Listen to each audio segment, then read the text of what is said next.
One of the things I've been asked for on the podcast is a good overview of non-personal awareness and NPA.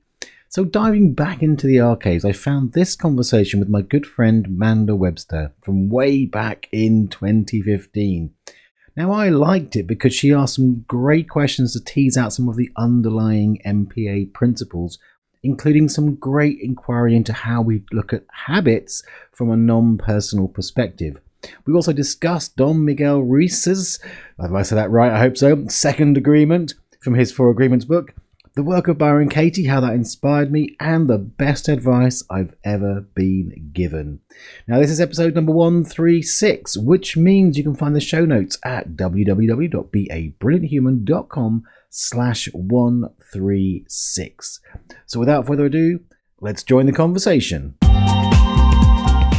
Welcome to the Be a Brilliant Human podcast with me, Joel Young. If you're looking to improve your life, to heal, to grow, and mature as an individual, but maybe you found that some of the personal development and consciousness stuff has given you the impression that you need to be super serious and vigilant to get anywhere meaningful, or feeling like maybe you're just not up to snuff, well, this show is here to remind you of your humanity, and in fact that's where your true joy and brilliance lies. With over 25 years of experience in the transformation biz and having developed NPA, one of the world's simplest, pressure-free approaches to growth and well-being, if I do say so myself, I'll be sharing tips, steps, and insights that'll help you navigate all the aspects of life as a growth-seeking being. On this show, it comes to you with a good dose of humour, maybe a smattering of colourful language, a reminder not to take things so personally, and most importantly, to be kind to yourself along the way. Make sure you hit that follow button, and let's get into it.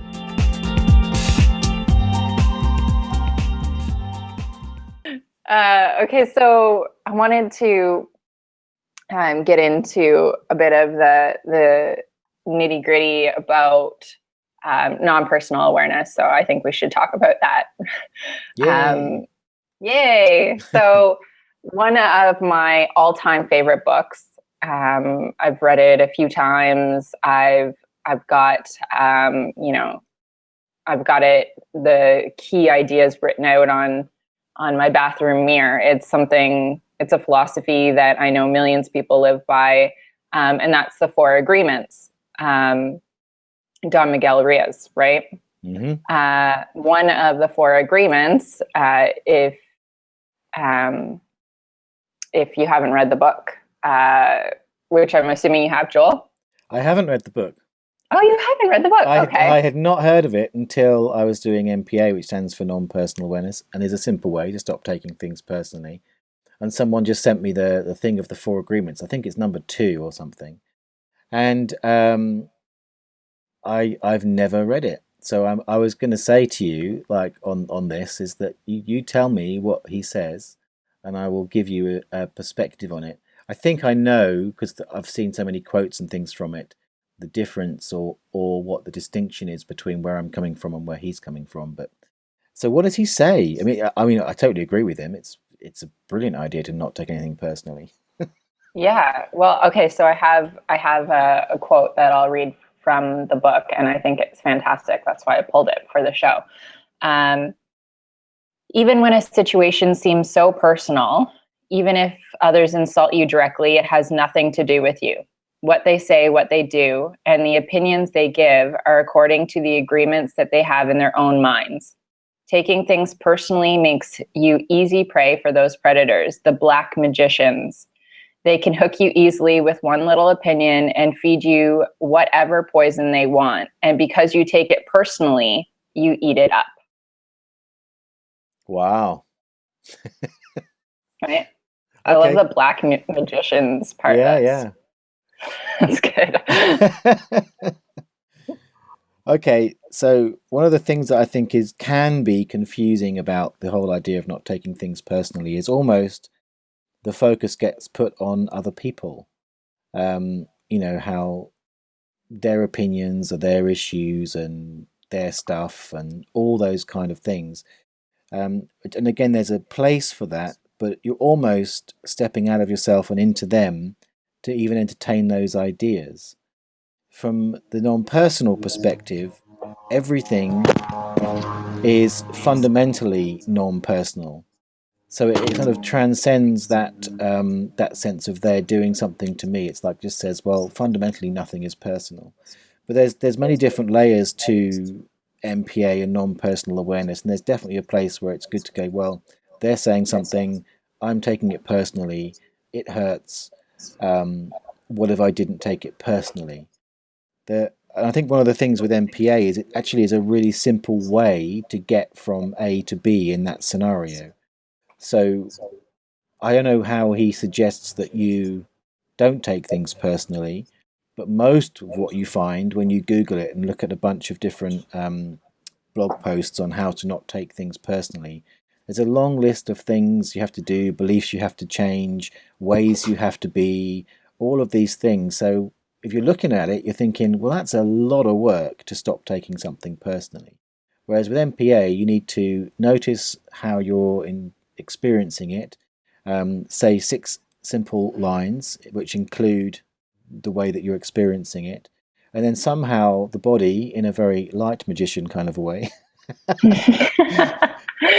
see, and the mind and the heart and all parts seem to just get it. I call it the O factor, or in light of today's conversation, you might say the 007 factor, but it's the O factor because people often literally go, oh, it's not personal. And it's not that it's necessarily just an idea in the head that it's not personal. It's more that something deep inside is clicked in relation to whatever they're experiencing. And the other point I think with non-personal awareness and the whole thing from really, really diving into that idea is that the fundamental nature of nothing being personal means that I began to understand that actually the mechanism of experience and therefore in often suffering is the whole thing of taking things personally, because we can't really experience anything unless we take something personally, because you have to sort of identify with it to experience it. So it's just then becomes a question, and this is really my thing in life is, does it cause suffering or does it not? And there's a way that you can take things personally or make things personal to somebody else and then exclude yourself from the experience. Oh, that's about them, not me.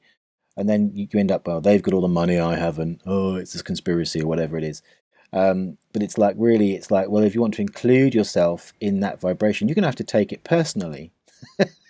Yeah. And so it's very interesting to sort of really, really look at it as a mechanism of experience. And then having the backdrop that fundamentally nothing is personal, everything exists everywhere in the quantum soup of it all, if you like. And then it's really about discerning what feels like it's working for you and what doesn't, and that's always a work in progress. Okay. So it's not so much about how you take on criticism or the behavior of others and how you necessarily deal with that, but more so just understanding, like maybe this guy, this girl is on a whole different frequency. Yeah, that's I think where people get to. Mostly people meet it for the very reason, as Don Miguel has said, because someone's being horrible, and they're taking it personally in the classic meaning of the word. And the MPA process itself is a really good way just to end that pain right there and then. And I think as people go forward with it, they begin to understand that there's a deeper possibility for them, if they choose it, to really live in a world where they go from a very velcro world to a very kind of monorail world. The monorail uses that magnetism. There's no friction. So it's about letting stuff pass through you without getting caught up and then dragging you along by the hair or whatever it is. But the initial sort of presenting situation often is exactly that. Somebody is taking something personally. And people who are very sensitive, highly sensitive people, often somewhere in their mix is a sense of taking things personally. And what often people might say is, well, if I stop taking it personally, I won't be so sensitive. But that isn't my experience. It's just about how sticky you are with the stuff that comes through, because you can feel it all and experience it all, but the taking it personally in when it's in that manner can create the extra layer of suffering over the top of just the pure experience. Okay. So do you think that this is something um, better acquired as a habit, something that you get into, that you practice on a daily basis, something that you have to essentially train your brain to start to recognize? Yeah, I think that's where I've come to with MPA. When MPA first sort of arrived in my lap, so to speak, it sort of popped out of me, as I said. It kind of, I saw it as a tool, and it's very good as a tool for solving a particular issue, like, someone being horrible, or an illness, for example. An illness is, you've taken that personally. It's my pain, or many of those very common complaints, relationship issues, those kind of things. So that's where people meet it, and it's good to use it a lot to begin with. But what I found, without realizing it, with myself and other people, that over time you really get the biggest gift. So these days I do very much encourage people to practice it, to make it part of their lives. They can make it part of their lives by dealing with every situation where they're experiencing suffering, or they can make it part of their lives in a much more, we have sort of ways of using it as on a program. So you pick a particular issue and you do it every day around that. That's one way to do it. Isn't always necessary, but it does bring the process, and therefore the words, and therefore the magic of really training the physiology and the mind to get that nothing is fundamentally personal.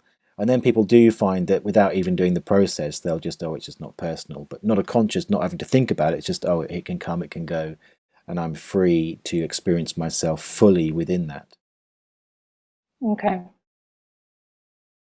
So let's talk about habits for a second, because that's obviously something that many of us struggle with. Do you have any keys or any suggestions, brain hacks for making or breaking habits? Well, to me, I look at it through the eyes of the non-personal. So a habit is an identity. It's like a living force within you. So you can. So it's like I look at everything as relational. So you've got a relationship with a habit. So like any relationship, people can understand fairly easily that you can. Breaking up with someone can be tough, because even if you hate them, because you're used to them, That and might even be harder. yeah, and there's things you've done together, and you've got experiences. This is what bad habits are like. And so it's about getting clear on what you really want, and allowing yourself to focus on that, and the MPA process can help you with that. Similarly, new relationships are the same. They can be very exciting at first, but you tend to spend a lot of time on them. You just can't stay out of bed. It's the brand new relationship thing. So that's also true. If you wanna really have a good relationship with a positive, healthy new habit, then you're going to need to probably court it, romanticize, or be romantic with it, spend a lot of time, get to know it. And over time, it will become the norm, and tends to sort of sit there on autopilot until the occasional have issues with it. Mm-hmm. But these are the things. So I would treat a habit as a relationship. That would be my hack for this, and then think, is this a habit I want to fall in love with? Um, I'd even say, actually, I'd add that in, is notice the habits that you automatically fall in love with, because I think when you meet people, if you like them, if there's chemistry there. And so rather than thinking, I ought to have this habit, that's like saying, it's like saying, oh, I ought to go out with this girl because she's A, B, C, but actually you're just not into her. It's like, really? And you wonder why it fails very quickly. So I'd look for the habits um, that really float your boat, because Mm-hmm. it's going to be much more effortless and automatic to spend the time and put the love into it, which is what sort of tends to bind you or bond you to it. So yeah, that's the way I tend to look at everything relationally. So there we go. I was thinking about this recently. I read somewhere the best way to, sit down and spend some time going through finances and budgets and that sort of thing is to make it like a date night with yourself. Pour yourself a glass of wine and go through your finances, which I'm still working on the romance behind that. Well, it's one of those things you can't fake romance, right? It's like if you just don't really fancy accounts, then no matter what you tell yourself, you're not gonna get hot for it. You're just not. So I would look at it more as you've got a business meeting. I'd look at what is the nature of your relationship with accounts, and then honor that fully. Because there's a way you can motivate yourself to go to a business meeting, and you might look at, well, out of this deal, I'm going to get this, this, and this, which might be where you connect to it. So I'd always look for where do you genuinely connect to it, which might be what do I love about it. That's one way I've done it in the past. Is what do I love about this horrible job? And I think, well, I'm calling it a horrible job. That's probably not going to help. So what is there? Well, there's a sort of certain meditative quality about doing your end of year tax returns. It's one of the classic things. So when I go into it, I'm like, okay, I've got 3 days meditation. 'Cause I tend to leave it all to the end. Yeah. So I've got 3 days meditation of sorting receipts and everything else, and at the end, I'll get to have a nice spreadsheet and find that way to do it. So that's my way of looking at it. Is it's 3 days meditative, repetitive work. I suppose you could apply this idea to going to the gym or working out every morning, rolling out of your bed at 6:30 in the morning and going to the gym. Yeah, I think whatever, because that's the same deal. Again, if you look at this, is one of the things that I've really come to understand with non-personal awareness is the relational nature of reality. And I think it's one of the big shifts that we've got going on the planet in general is the understanding of the importance of the togetherness, which means is about relationship. We can't be this sort of independent sort of solid thing. There's interactions which are much more fluid. And you look at relational dynamics and you go, well, actually, everything that I'm experiencing, I'm in relationship with. And that allows it to be more of a fluid, dynamic situation rather than this kind of really set, rigid idea. So we've kind of gone from a place in the world where everything is solid and separate to everything is energetic and connected and therefore relational. And when you really come to that, and this is something that MPA has totally taught me, you can have a much more honest relationship with the life experience you have.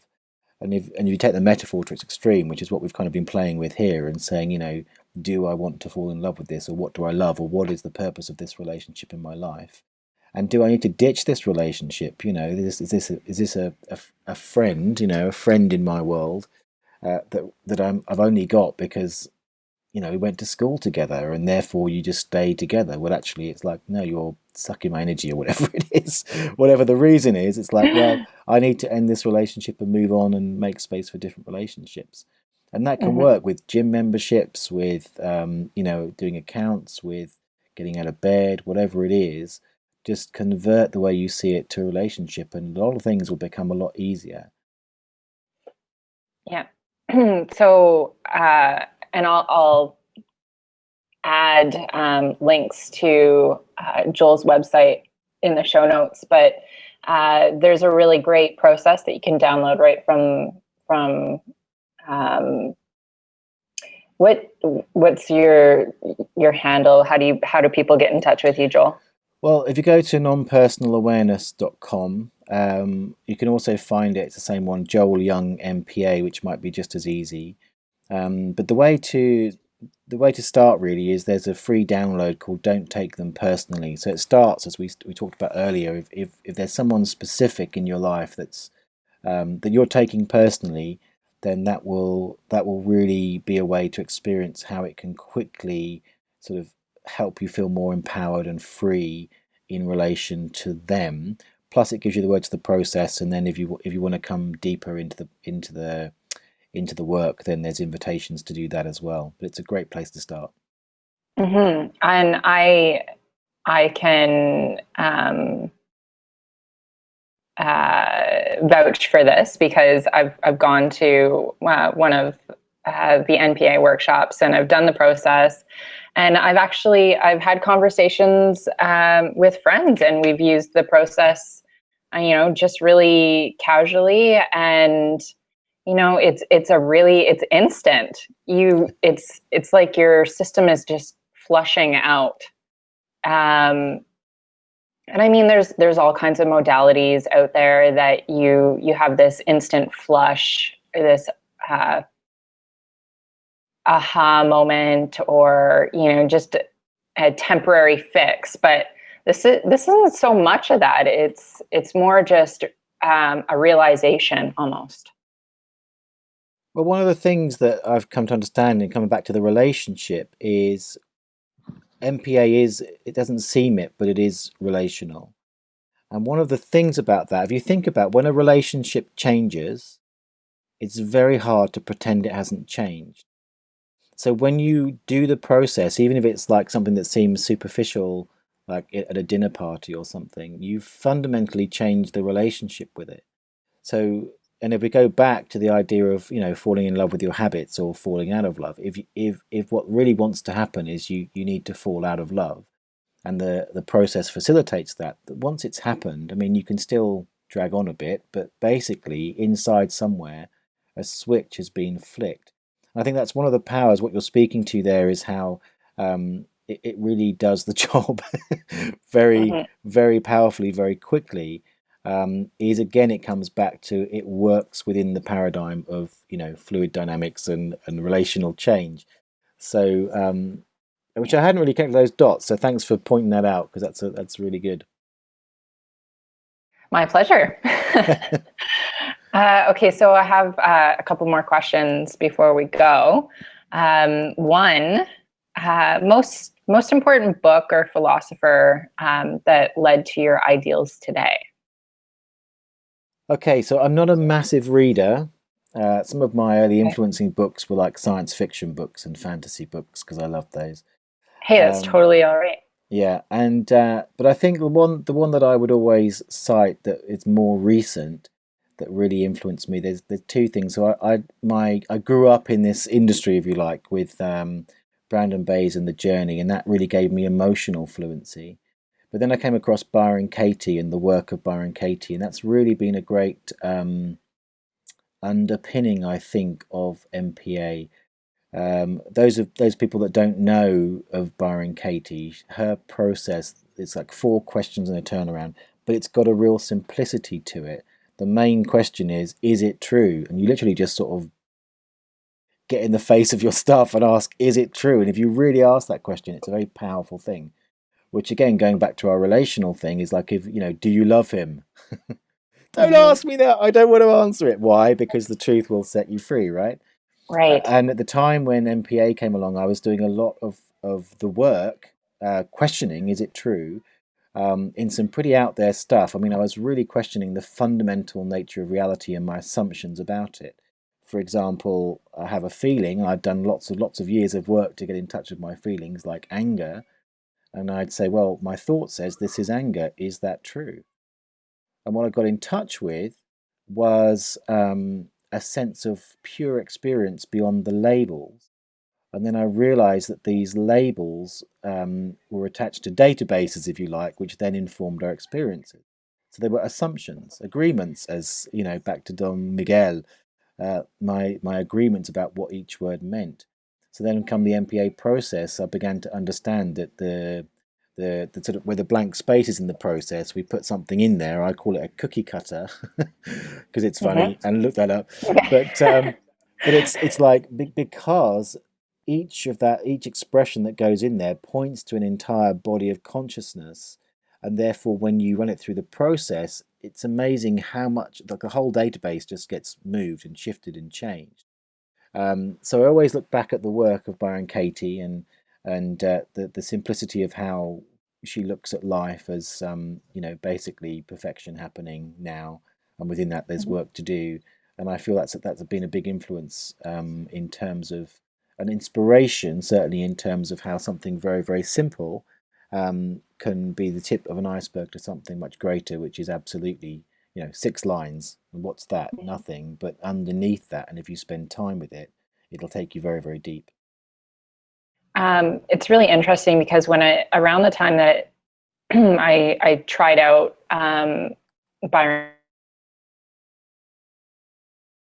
work, I felt to be honest with myself, so to speak. I'm a big fan of self-inquiry and really, self-reflection.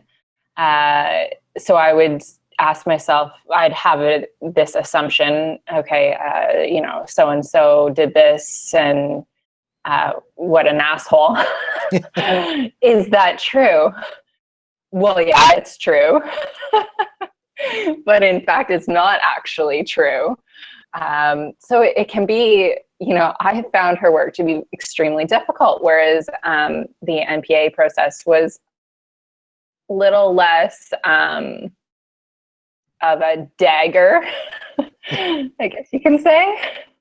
I don't get me wrong, I love Byron Katie's work. And at this point, years later, I can go through,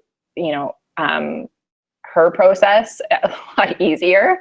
I feel like I'm definitely more honest with myself now than I was when I first came across her work. I just think that NPA is just a little bit more gentle.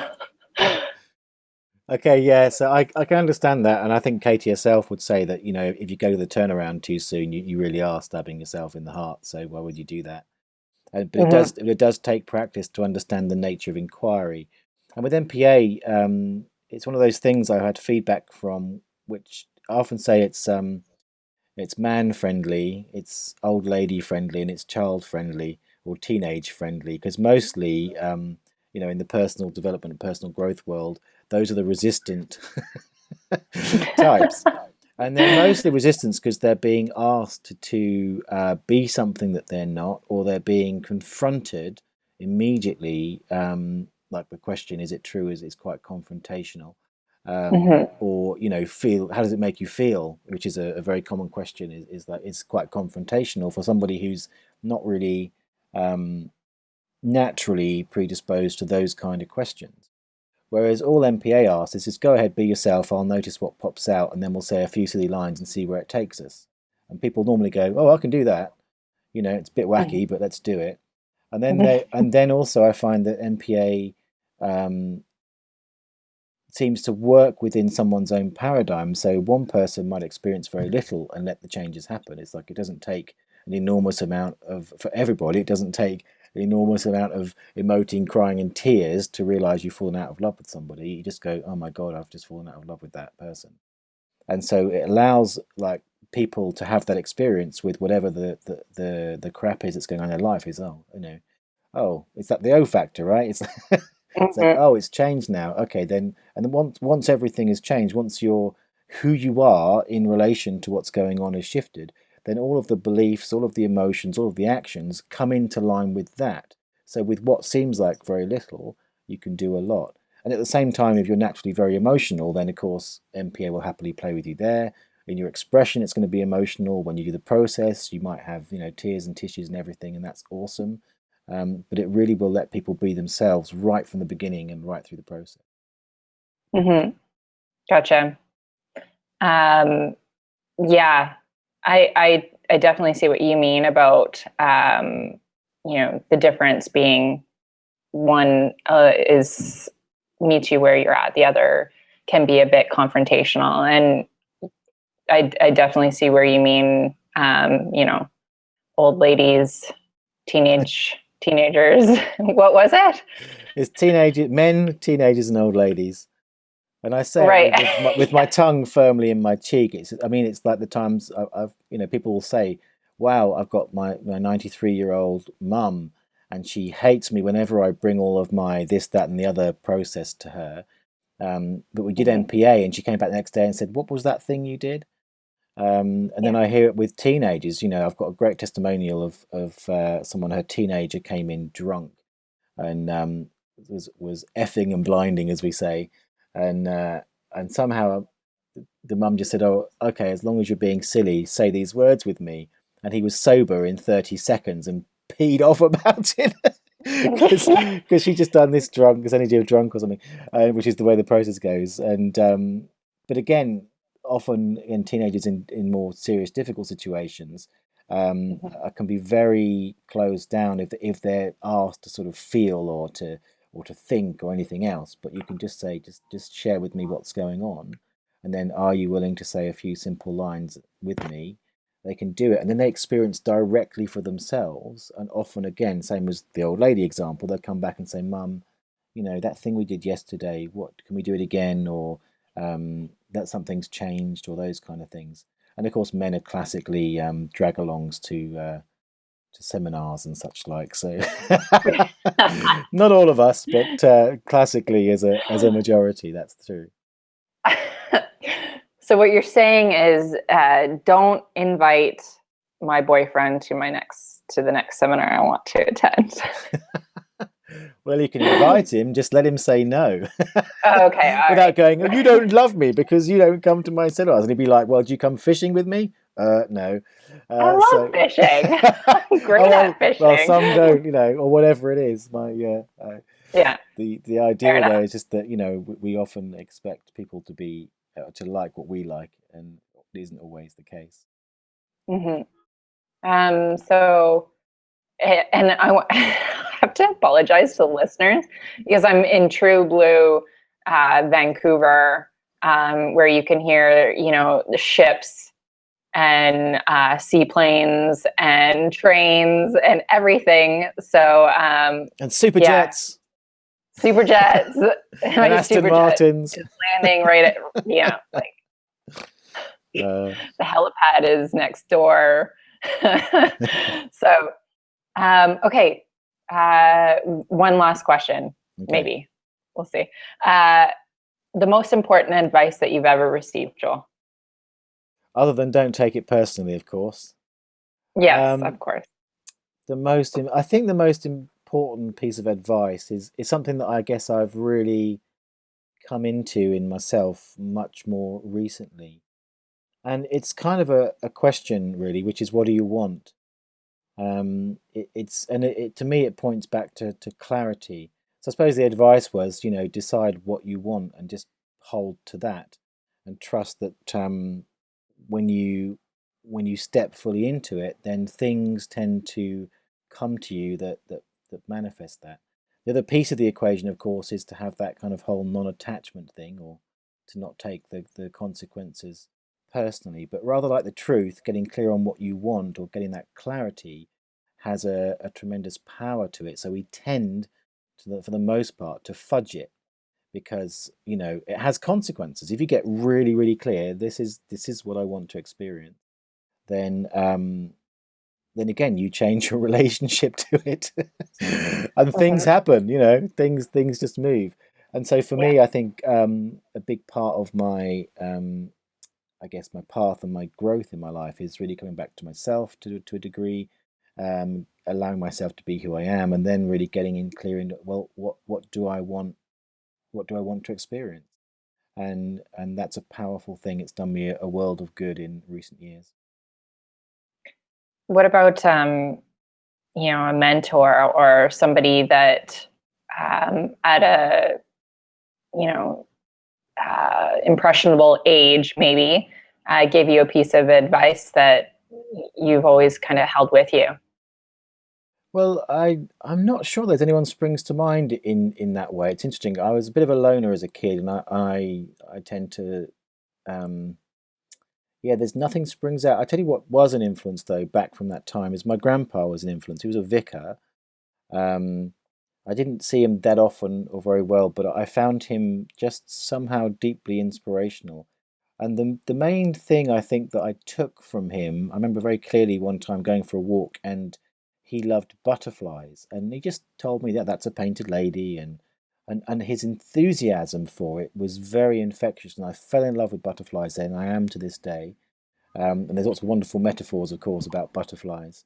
But I think what I got from him was a sense of the beauty of life, and that's absolutely kind of a core thing for me. Is, even in the seemingly ugliest of situations, I can always see somehow the beauty, and I think, go back to that moment with the butterflies, of where it was like on a piece of concrete. It was like this splash of color and beauty, and his enthusiasm and clear love for it definitely stayed with me.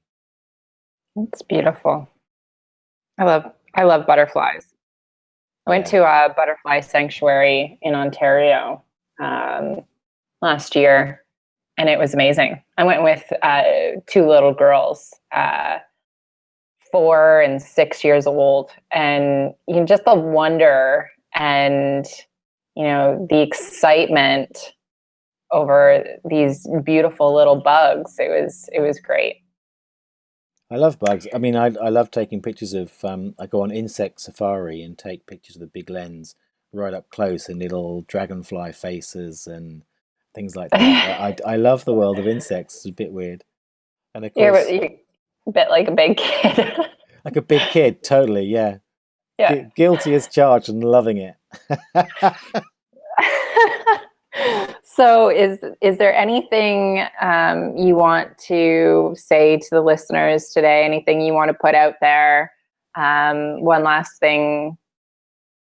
So I think just I would really encourage people to go to the website, so nonpersonalawareness.com, and just give it a go. I'm always a fan of do it by experience, because I see things relationally. You might fall in love with it, you might not. It's okay, but just go and take a look.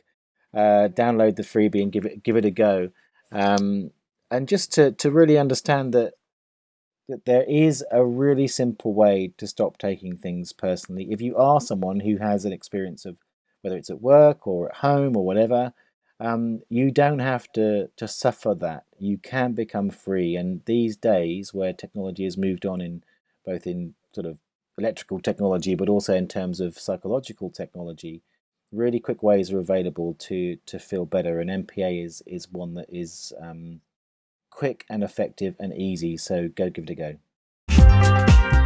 Thanks so much for listening. If you've enjoyed this show, I'd love you to do me a solid and tell someone about it. They can find us on Spotify, Apple, Google Podcasts, and most other podcast platforms. Plus, if you visit the website www.babrillianthuman.com, you can share the show notes to social media and make my day. Also, make sure you hit that follow button, and if you haven't yet downloaded the MPA process sheet, head on over to joelyoungmpa.com and get your free copy today. Big love, and see you next time.